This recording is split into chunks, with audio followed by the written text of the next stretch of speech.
সুপ্রিয় দর্শক, আসসালামু আলাইকুম। সাবিহাস রেসিপিতে আপনাদের স্বাগত।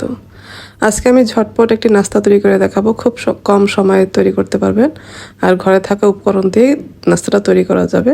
খেতেও কিন্তু অনেক বেশি মজার হবে। চলুন তাহলে রেসিপিটি দেখে নিই। এখানে আমি চিকেন প্যাটিস তৈরি করবো আজকে। এই জন্য আমি এখানে আমার ঘরেই আগের থেকে তৈরি করা ছিল তান্দুরি চিকেন। এখান থেকে 1 পিস চিকেন নিয়েছি। চিকেনটা আমি এরকম হাত দিয়ে একদম ছোট ছোট করে ঝোড়া ঝোড়া করে নিব।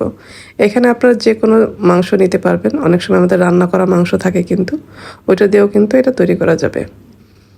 এই তো আমাদের চিকেনটা একদম হাত দিয়ে আমি ঝোড়া ঝোড়া করে নিয়েছি। এখন আমি চুলায় চলে যাব। চুলায় আমি একটি ফ্রাই প্যান বসিয়েছি, সামান্য তেল দিয়েছি আর একটু বাটারও দিয়ে দিব। বাটারটা যখন গলে যাবে তখন আমি এখানে দিব রসুন কুচি। 1 টেবিল চামচের মতো রসুন কুচি দিয়েছি। রসুনটা আমি কিছুক্ষণ ভেজে নিব। রসুনটার থেকে যখন খুব সুন্দর একটি ফ্লেভার বের হবে তখন আমরা এখানে দেব পেঁয়াজ কুচি। এখানে আমি বেশ অনেকখানি পেঁয়াজ দিয়েছি, প্রায় 1 কাপের মতো পেঁয়াজ কুচি দিয়েছি। পেঁয়াজটা কিছুটা নরম হয়ে যাওয়ার পরে আমি এখানে দিয়েছি চিকেনগুলি দিয়ে দিলাম। চিকেনটা এখন পেঁয়াজের সাথে একটু ভেজে নিব। তারপরে এখানে আমি ক্যাপসিকাম কুচি দিয়েছি, লাল এবং সবুজ 2 রকমের ক্যাপসিকাম ছোট ছোট করে কেটে দিয়েছি। কিছুক্ষণ রান্না করে নিব। এরপর এখানে আদা রসুনের গুঁড়া দিয়েছি আমি 1/2 চা চামচ করে। তারপরে দিব সয়া সস দিয়েছি, গোলমরিচের গুঁড়া দিয়েছি। এখন সব কিছু খুব ভালোভাবে মিশিয়ে নিব। কিছু কাঁচামরিচ কুচি করে দিয়ে দিলাম। ঝালটা যার যার পছন্দ মতো দিয়ে নেবেন। এখন আমি টমেটো সস আর চিলি সস দিয়ে দিব।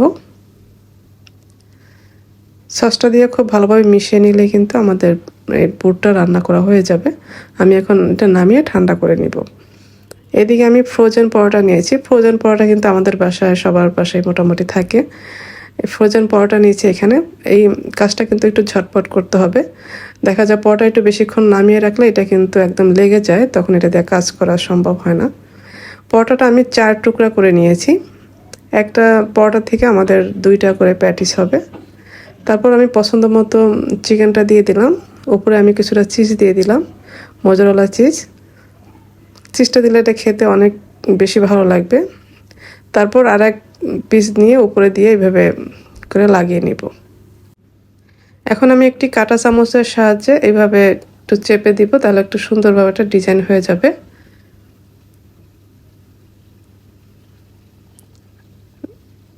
সব দিকটাই আমি এভাবে চামচ দিয়ে কিন্তু একটু ডিজাইন করে দিয়েছি। এটা তাহলে দেখতেও ভালো লাগবে আর এটা খুলে যাবে না, একদমই লেগে থাকবে। এই তো আমাদের 2টা কিন্তু তৈরি করা হয়ে গেছে। আমি এইভাবে আরও 2টা তৈরি করে নিয়েছি। আমি যেহেতু এটা ওভেনে বেক করব, এখন উপরে কালার আসার জন্য আমি ডিম দিয়ে দিলাম। ডিমের কুসুমের কিছু অংশ উপরে দিয়ে দিব, তাহলে সুন্দর একটি কালার চলে আসবে। সবগুলি প্যাটিসের উপরে আমি ডিম ব্রাশ করে দিব। তারপর এটা আমরা ওভেনে বেক করে নিব। ওভেন আমি 180 ডিগ্রিতে 20 মিনিটের মতো বেক করে নিলেই কিন্তু হয়ে যাবে। 20 মিনিট পরে আমি প্যাটিসগুলো নামিয়ে নিব।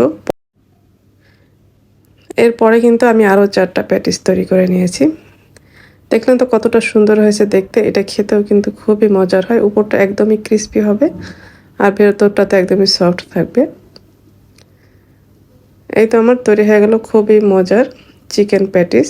দেখলেন তো কত সহজে এত মজার একটি নাস্তা ঝটপট তৈরি করে নিলাম। আশা করছি আজকের রেসিপি আপনাদের ভালো লেগেছে। ভালো লাগলে লাইক, কমেন্ট এবং শেয়ার করে দিবেন। যারা আমার রেসিপিগুলি ফেসবুক থেকে দেখেন, পেজটি ফলো করার অনুরোধ রইল। আর যারা ইউটিউব থেকে দেখেন, চ্যানেলটি সাবস্ক্রাইব করার অনুরোধ রইল।